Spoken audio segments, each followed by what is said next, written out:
अस्सलाम वालेकुम, मैं हूं समर अब्बास। आप मेरा व्लॉग देख रहे हैं। नाज़रीन, पेट्रोल की कीमत जाने वाली है 290 से 300 के दरमियान और जो डॉलर है, बड़ी खौफनाक खबर आज सामने आई है कि डॉलर जो है वो 300 का हम सुनते रहे कि 300 पे जाके उसकी ब्रेक लगेगी। अब खबरें ये आ रही हैं कि नया माली साल शुरू होने से पहले पहले या मैक्सिमम सितंबर तक पाकिस्तान में डॉलर की जो कदर है वो तकरीबन 340 रुपए पे जाके डॉलर की ब्रेक लगने वाली है। खैर, ये तो बड़ी गैर इंपॉर्टेंट खबरें हैं, इनका तो कोई ताल्लुक ही नहीं है हमारे पॉलिसी मेकर्स के साथ। ये तो कोई इशू ही नहीं है उनके लिए। असल जो इशू है वो इमरान खान है। इमरान खान को फिक्स कैसे करना है, उसके लिए पूरा एक जामे और मुनज़्ज़म प्लान बनाया जा चुका है। वो कामयाब होता है या नहीं, ये तो आने वाले चंद दिन बताएंगे, बड़े इंपॉर्टेंट हैं। एक तो नाज़रीन, पाकिस्तान तहरीक इंसाफ के रहनुमाओं की गिरफ्तारियों के हवाले से एक दोबारा से सिलसिला शुरू हो चुका है और काफिली के हवाले से भी एक बड़ी ज़बरदस्त स्ट्रैटेजी बनी हुई है उन्हें ठिकाने लगाने के लिए, क्योंकि जाहिर है वो इमरान खान के साथ है। जो तहरीक इंसाफ के रहनुमाओं की गिरफ्तारी, आज आमिर डोगर की गिरफ्तारी हो गई। आमिर डोगर के बकौल उन्होंने खुद गिरफ्तारी दी है जेल भरो तहरीक के सिलसिले में, जबकि जो मौकफ आया है इलेक्शन कमीशन का और पुलिस का, वो ये कह रहे हैं कि इलेक्शन कमीशन में उन्होंने तोड़ फोड़ की है, उस पादाश में उन्हें गिरफ्तार किया गया है। दूसरी तरफ आप देखें तो शेख रशीद साहब को भी आज भेज दिया गया, मरी पुलिस के हवाले कर दिया गया। लोग अक्सर सवाल करते हैं कि पाकिस्तान की अदालतें दुनिया भर में रैंकिंग में इतनी नीचे क्यों है, 134 135वें नंबर पे हम क्यों हैं? तो उसका जवाब यही है, ये जो शेख रशीद के साथ हो रहा है, ये जो दीगर पोलिटिकल मैटर्स के अंदर हमारी अदालतों के फैसले आते हैं, बड़े अफसोस से कहना पड़ रहा है कि एक FIR के ऊपर या एक ही बंदे के ऊपर एक जैसे मुकदमात हो तो वहां पे केस एक ही जगह पे चलना चाहिए। अब मरी पुलिस ने अलग शेख रशीद की जो है हवालगी मांग ली, उनके हवाले कर भी दिया गया। जमानत के लिए वो अप्लाई करते हैं, जमानत इसलिए नहीं दी जाती कि ये बंदा बाहर आके फिर वही बातें करेगा, खतरा इस बात का है। यानी ऐसे अजीब व गरीब फैसले हमारी अदालतें आजकल दे रही हैं, अल्लाह माफ करे। बहरहाल, अदालत की स्वाबदीद है, वो उसे जो बेहतर लग रहा है कर रही है, लेकिन अवाम की नज़र में ये बेहतर नहीं है, लोग इसे एक्सेप्ट नहीं कर रहे। बाकी दूसरा नाज़रीन जो मामला है तहरीक इंसाफ के दीगर रहनुमाओं की गिरफ्तारियों का, एक बड़े लेवल पे क्रैकडाउन प्लान हो रहा है। पंजाब के अंदर बड़े लेवल पे क्रैकडाउन की प्लानिंग हो रही है, तहरीक इंसाफ के रहनुमाओं को अंदर करना है। लेकिन कल का दिन जो है वो ज़्यादा इंपॉर्टेंट है। कल एक दो बड़ी इंपॉर्टेंट हैपनिंग्स होनी है, कल के दिन का वेट हो रहा है, क्योंकि कल का दिन जो है उससे काफ़ी हद तक चीज़ें आगे क्लियर होंगी या किस तरफ जाएगा मुल्की सियासी मंजरनामा, क्या बनेगा, सियासी सूरत हाल किस तरफ जाएगी। क्योंकि कल से मुराद आज यानी 9 तारीख को बड़ी इंपॉर्टेंट 2-3 कोर्ट प्रोसीडिंग्स है। एक तो इस्लामाबाद हाई कोर्ट के अंदर जो इमरान खान के हवाले से मुबैना बेटी का जो केस है, 3 रुकनी बेंच बन गया है, वो समाअत करेगा। फिर लाहौर हाई कोर्ट पे बड़ी इंपॉर्टेंट समाअत हो रही है। असल जो मामला जुड़ा है वो लाहौर हाई कोर्ट की आज की समाअत के साथ जुड़ी है। सारी जो पोलिटिकल जो भी एक मंजरनामा है वो उसी के साथ जुड़ा है। क्या सिनेरियो बनता है, लाहौर हाई कोर्ट डिसाइड करेगी। आज 3 रुकनी लाहौर हाई कोर्ट का जो है जस्टिस जवाद हसन इसकी समाअत करेंगे और बहुत ज़्यादा कॉन्फिडेंस है इमरान खान साहब को, तहरीक इंसाफ के सीनियर रहनुमाओं को, कि हर सूरत में इलेक्शन की डेट आ जानी है लाहौर हाई कोर्ट से। ये एक बड़ी कामयाबी होगी पाकिस्तान तहरीक इंसाफ की इस पॉलिटिकल सिनेरियो के अंदर, कि जहां उन्हें कहीं से कुछ भी नहीं मिल रहा था, वहां उन्हें अगर इलेक्शन मिल जाता है लाहौर के अंदर, पंजाब के अंदर लाहौर हाई कोर्ट से, तो ये बहुत बड़ी कामयाबी होगी तहरीक इंसाफ की। फिर शायद माहौल बन जाए खैबर पख्तूनख्वा के अंदर भी और सेंटर के अंदर भी इंतखाबात के हवाले से। इलेक्शन कमीशन में इजलास हुआ, उन्होंने रिपोर्ट मांगी IG पंजाब से और IG खैबर पख्तूनख्वा से भी। तो IG पंजाब ने भी क्लियरली कह दिया कि सूबे के अंदर पुलिस ने बड़े पैमाने पर दहशतगर्दों के खिलाफ ऑपरेशन शुरू किया है, इसलिए इलेक्शन नहीं होना चाहिए। IG खैबर पख्तूनख्वा भी कह चुके हैं कि दहशतगर्दी के इम्कान या खदशे को या ख़तरे को हर जुज़ इम्कान करार नहीं दिया जा सकता। तो दहशतगर्दी और सिक्योरिटी के मामलात को जो है बहाना बना के इनका इलेक्शन को मुलतवी करने की पूरी कोशिश हो रही है। इस पर सदर आरिफ अलवी साहब ने खत लिखा चीफ इलेक्शन कमिश्नर को, और खत लिख के उन्हें खबरदार किया कि भाई आप इलेक्शन करवाएं।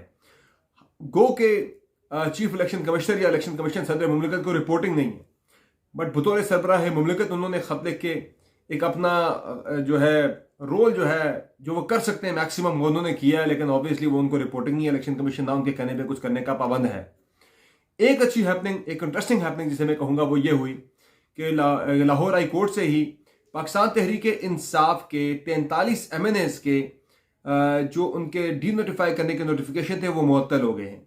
यानी उन अरकान ने ये पटिशन दाखिल करवाई थी लाहौर हाई कोर्ट में कि हमारे इस्तीफे हमारी मर्जी के बगैर मंजूर किए गए हैं, चूँकि हम तो इस्तीफे वापस करना चाह रहे थे और हमारे इस्तीफे मंजूर कर लिए गए। तो जो 43 अरकान के इस्तीफ़ों को, उनके इस्तीफ़ों के डी नोटिफाई, उनके बतौर मेंबर डी नोटिफाई होने को, उस नोटिफिकेशन को मुअत्तल कर दिया है लाहौर हाई कोर्ट ने। तो ये एक बड़ा रिलीफ तहरीक इंसाफ को मिला है। इसी की बेसिस पे पाकिस्तान तहरीक इंसाफ ने स्पीकर नेशनल असम्बली राजा परवेज अशरफ से ये मुतालबा कर दिया कि आप फौरी तौर पर आप राजा रियाज को हटाकर हमारे बंदे को नोटिफाई करें बतौर leader of the opposition, Tehreek Insaf से लीडर ऑफ द अपोजिशन लिया जाए। हालांकि ये प्रोसेस थोड़ा सा कॉम्प्लिकेटेड ज़रूर है, क्योंकि अभी सिर्फ उनके डी नोटिफाई होने के नोटिफिकेशन मुअत्तल हुए हैं, अभी वो बतौर मेंबर बहाल नहीं हुए। अब कोशिश होगी तहरीक इंसाफ के इन 43 अरकान की कि वो असम्बली के अंदर जाएं। अब मुझे ये लग रहा है कि स्पीकर जो है वो फिर से इजलास को मुअत्तल कर देंगे या कोई और पार्लियामेंट की मेंटेनेंस का कोई बहाना करके मामले को आगे लटका दिया जाएगा, क्योंकि किसी भी दिन मुझे ये लगता है कि अब तहरीक इंसाफ के अरकान किसी भी दिन असम्बली पहुँच जाएंगे। ये मेरी असेसमेंट है और मैं अगर उनको एडवाइस करूँ तो मेरी एडवाइस भी यही होगी। अगर मैं हूँ इमरान खान की जगह पर तो मैं तो उन्हें ये बोलूँगा, भाई आप ये उठाएं, इस्लामाबाद हाई कोर्ट का फैसला, लाहौर हाई कोर्ट के फैसले को उठाएं और सीधे जाके असम्बली के हॉल में जाके बैठ जाएं। बोले जी हमारे पास जो ऑर्डर पड़ा है लाहौर हाई कोर्ट का और हम असम्बली के मेंबर हैं, हमारे डी नोटिफाई करना हमारा मुअत्तल हो गया, हम असम्बली के मेंबर हैं। वो आके असम्बली के अंदर बैठ जाएं। इससे एक बड़ा इंटरेस्टिंग सीन क्रिएट हो सकता है। दूसरा नाज़रीन, जो डी नोटिफाई करने के मामले पे, इससे एक नून लीग को थोड़ा सा फायदा, इसमें विन विन है दोनों के लिए। तहरीक इंसाफ दोबारा असम्बली के अंदर आ जाएगी और नून लीग के लिए विन विन ये है कि उन्हें पीडीएम को इंतखाबात में नहीं जाना पड़ेगा। चूंकि मैंने 3 रोज पहले बात की थी कि अगर ये ज़िमनी इंतखाबात हो जाते कौमी असम्बली के, उससे नून लीग को 2 नुकसान होंगे। एक तो वो जो पंजाब और केपी में इंतखाबात का इल्तवा चाहते हैं कि सिक्योरिटी की सूरत हाल ठीक नहीं, मुआशी सूरत हाल ठीक नहीं, अगर ये इंतखाबात होते तो इनको जवाब बना के उन इंतखाबात के लिए भी इस मामले को प्रेस किया जाएगा, केस को अदालतों के अंदर कि भाई ये इंतखाबात हो रहे हैं, कौमी असम्बली के ज़िमनी इंतखाबात हो रहे हैं 100 के करीब सीटों पर, तो आप पंजाब और केपी के आम इंतखाबात क्यों नहीं करवा रहे। नंबर 2 ये है कि इस वक्त जो हालात हैं, गवर्नेंस की जो सूरत हाल है नून लीग की तरफ से, जिस तरह मैंने बताया आपको शुरू में कि वो शायद तरजीह नहीं है कि पेट्रोल 300 पे जा रहा है, डॉलर 340 पे जा रहा है, लेकिन इस गवर्नेंस के साथ जो है इलेक्शन में जाना, ये तो बिल्कुल सुसाइड है। तो अगर नून लीग इलेक्शन में जाती है तो बहुत ज़्यादा इम्कान है इस बात का कि पीडीएम ये इलेक्शन हार जाएगी तहरीक इंसाफ के कैंडिडेट से मुकाबले में, खा इमरान खान लड़ रहे हो या तो कोई कैंडिडेट लड़ रहा हो। इसमें इमरान खान का ये कैंडिडेट का कमाल नहीं है, इसमें नून लीग की गवर्नेंस की वजह से वो इलेक्शन हार जाएंगे। कमाल इमरान खान को यह है कि वो पॉपुलर हैं, उनका बयानिया बिक रहा है आवाम के अंदर, आवाम उस बयानिया के साथ खड़े हैं, लेकिन ज़्यादा इसमें क्रेडिट नून लीग की अपनी गवर्नेंस को जाएगा कि वो ये सीटें जीत नहीं पाएंगे। तो उससे होगा ये कि ये इस गवर्नमेंट की, जो पीडीएम की गवर्नमेंट, इसकी थोड़ी बहुत जो लेजिटिमेसी है वो भी खत्म होकर रह जाएगी, मुकम्मल ख़त्म हो जाएगी। तो इसलिए उनके लिए भी विन विन है ये इलेक्शन का रुक जाना और इनके इस्तीफ़ों की एक्सेप्टेंस पे डी नोटिफाई होने का मुअत्तल हो जाना, ये नून लीग के लिए भी विन विन है। बाकी जो मामला है नाजरीन, जो मैंने डॉलर का आपको बताया था कि डॉलर जाएगा 340 पे। जो फॉरेक्स एसोसिएशन है, ये जो एक्सचेंज के हवाले से, जो डॉलर्स के हवाले से जो डील करते हैं, जो फॉरेक्स एसोसिएशन, वो ये उनकी एक मीटिंग हुई है, तो वहाँ पे ये बात हुई है। ये फॉरेक्स एसोसिएशन की मीटिंग में उन्हें बताया गया है कि डॉलर नया माली साल जो शुरू होना है, इसको क्या कहते हैं, जून से जाके इस नए माली साल के बिल्कुल शुरू में, यानी जुलाई या अगस्त तक जो है, मैक्सिमम सितंबर तक डॉलर चला जाना है 340 रुपये पे। इसलिए ये उन्हें कहा गया कि फ़िलहाल ज़रा होल्ड रखें आप डॉलर को मज़ीद। तो मार्केट से डॉलर शायद गायब भी हो जाए। IMF प्रोग्राम बहाल हो जाने के बावजूद इस पर रेगुलेशन ज़रा स्ट्रिक्ट करनी पड़ेगी गवर्नमेंट को। रेगुलेशन की हालत तो यह है कि कई शहरों के अंदर पेट्रोल नहीं है और चूँकि पेट्रोल महंगा होना है और उस महंगा होने की एंटिसिपेशन के ऊपर पेट्रोल पंप मालकान ने पेट्रोल की होर्डिंग की हुई है। हमारे जो मिनिस्टर है तवानाई के मुसद्दिक मलिक साहब, वो सिर्फ धमकियाँ दे रहे हैं कि सख्त एक्शन होगा, उनके खिलाफ सख्त कार्रवाई होगी, लेकिन उनके लिए बड़े कॉन्सिक्वेंसेज होंगे, लेकिन पेट्रोल नहीं मिल रहा लोगों को। कई शहरों के अंदर, छोटे शहरों में पर्टिकुलरली पेट्रोल का बुराना, बड़े शहरों में फिर रेगुलेशन होती है, चेक एंड बैलेंस होता है, तो वहाँ उन्हें पेट्रोल प्रोवाइड करना पड़ता है पेट्रोल पंप मालकान को। तो दूसरा, उनकी रनिंग भी ज़्यादा होती है, वो रोक के उन्हें फ़ायदा भी नहीं है। बाकी नाज़रीन, जो पंजाब की मैं बात कर रहा था, पंजाब में तहरीक इंसाफ के खिलाफ तो क्रैकडाउन शुरू हो ही रहा है, लेकिन चौधरी परवेज़ इलाई और मोनी सिलाई के खिलाफ बड़े शदीद किस्म के केसेस सामने आने वाले हैं। जिस तरह से सोहेल जफर चट्ठा को इस्लामाबाद के डीआईजी से लगाया गया है, एंटी करप्शन एस्टैब्लिशमेंट लाहौर का डीजी लगाया गया है। सुहेल जफर चट्टा को जब इस्लामाबाद का डीआईजी लगाया गया तो ऑपरेशन का उस वक्त लगाया गया था मई में, कि जब इमरान खान साहब की तरफ से इस्लामाबाद में लॉन्ग मार्च वो लेके आ रहे थे। तो लॉन्ग मार्च को रोकने के लिए इस्लामाबाद में उन्हें लगाया गया था। उनकी फुटेज भी आई थी कि वो तहरीक इंसाफ के कारकुनान के ऊपर आंसू गैस के शेल भी फायर कर रहे हैं, खुद फ्रंट लाइन पे खड़े होके। तो उस बंदे को, जो इंतहाई एंटी इमरान खान है, उस बंदे को लगा दिया गया है एंटी करप्शन एस्टैब्लिशमेंट पंजाब का डीजी, ताकि मजीद मुकदमात किए जाएँ नून लीग की क़यादत के तहरीक इंसाफ की क़यादत के ख़िलाफ़। पर्टिकुलरली उनका टारगेट तो चौधरी परवेज़ इलाही हैं। और ये बताया जा रहा है कि जो बंदे पकड़े गए थे, एक बंदे ने 75 करोड़ रुपए का इंकशाफ किया कि 75 करोड़ रुपए मोहम्मद खान भट्टी ने उनसे वसूल किए किकबैक की सूरत में, रिश्वत की सूरत में। और मोहम्मद खान भट्टी को तो गिरफ़्तार कर लिया गया है और उनको कोशिश ये की जा रही है, टारगेट ये है, हदफ ये है कि इन्वेस्टिगेटर्स का और मुतल्लिकीन का, कि उन्हें अप्रूवर बना दिया जाए परवेज़ इलाही के ख़िलाफ़ और मोनिस इलाही के ख़िलाफ़। वो उनके ख़िलाफ़ वादा माफ गवाह बन जाएं और तमाम सबूत वो उगलें। उसके बाद परवेज़ इलाही को भी रगड़ा दिया जाए।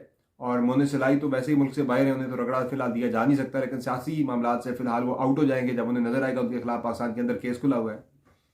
बाकी इसके अलावा नून लीग मरीम नवाज कर रही है कैंपेन, लेकिन कैंपेन के अंदर वो उन्हें रिस्पॉन्स नहीं मिल रहा जिसकी वो तवक्को कर रही थी। तो बड़ा ठंडा सा रिस्पॉन्स मिला है। इनिशियली एक दो जलसे बड़े अच्छे हुए हैं, लेकिन अब जाके चीज़ें ज़रा ठंडी पड़ना शुरू हो गई हैं, क्योंकि ज़ाहिर है जिस तरह के हालात हैं इसमें अवाम के पास जाना क्या लेके जाएं। या आपके पास बयानिया होता है, या आपके पास यानी मुज़ामती बयानिया आपके पास कोई बयानिया आपके पास है नहीं, आप वो पाँच बंदों का जिक्र करके बार बार वो चीज़ बिकने वाली नहीं है। या आपके पास कोई प्रोग्राम होता है, या आपके पास कोई आप अपनी लेगेसी लेके जाते हैं आवाम के पास, अपनी कारकर्दगी लेके जाते हैं। तो इस वक्त तो नून लीग के पास तीनों में से कोई चीज़ भी नहीं है जो जाके वहाँ आवाम के अंदर सेल कर सकें। सिर्फ पीटीआई के लोगों को गिरफ्तार करके इस चीज़ पे कारकुनान की तरफ से शाबाश वसूल करने की कोशिश हो रही है, लेकिन ये चीज़ देर पा चलने वाली नहीं है। इन दी एंड जब जाके लोगों का अपने घरों का चूल्हा जलता है तो फिर उन्हें समझ आती है उनके साथ हो क्या रहा है। जेल भरो तहरीक के वाले से सिर्फ मैं इतना कहूँगा कि फिलहाल ये तहरीक इमरान खान साहब ने आज क्या कहा है कि अब वो खुद अपनी गिरफ्तारी देंगे। आमिर डोगर ने गिरफ्तारी दे दी है, तहरीक साहब के दीगर लोग भी गिरफ्तारियों के लिए तैयार बैठे हुए हैं। और अगला हफ्ता जो है वो बहुत ही इंपॉर्टेंट है, और इस अगले 7-8 दिन के अंदर बहुत सी इंपॉर्टेंट हैपनिंग्स होनी है, पर्टिकुलरली इमरान खान साहब की गिरफ्तारी के हवाले से और तहरीक साहब के दीगर रहनुमाओं की गिरफ्तारी के हवाले से। और इसी हफ्ते जेल भरो तहरीक भी शुरू हो सकती है। बड़ा ये इंटरेस्टिंग हैपनिंग्स हैं, इस पर इंशाल्लाह आपको अपडेट करते रहेंगे। मुझे दीजिए इजाज़त, शब है।